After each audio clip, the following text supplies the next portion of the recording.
For years, every time I visited Texas during the holidays and drove by Texas Health Huguley, I'd think to myself, I don't know how, but someday, somehow, I'm going to work at this hospital. I was living in Southern California, and turning this gut feeling into something I could act on seemed impossible. I just couldn't see how it would ever happen. A few years later, I felt called to healthcare chaplaincy. Assessing my life and the needs of my family, God told me to leave California and head to Texas. I had no job lined up and was truly venturing into the unknown. But I told my wife it was time. We needed to trust in God and know that everything would work out.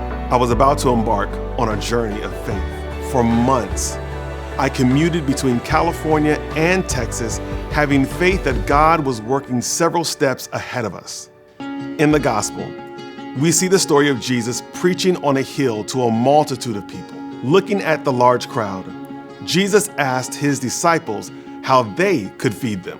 Andrew, Simon Peter's brother, spoke up, pointing out a boy with 5 barley loaves and 2 small fish.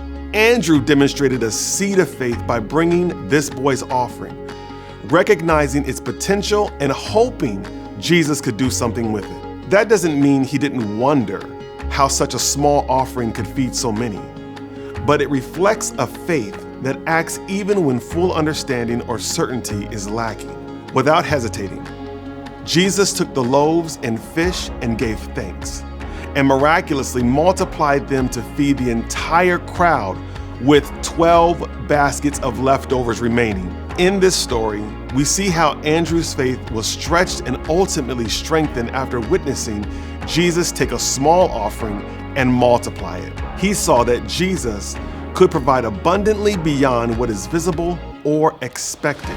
I know this rings true for me and my family as we were recipients of God's blessings, supplying for us when I had very little.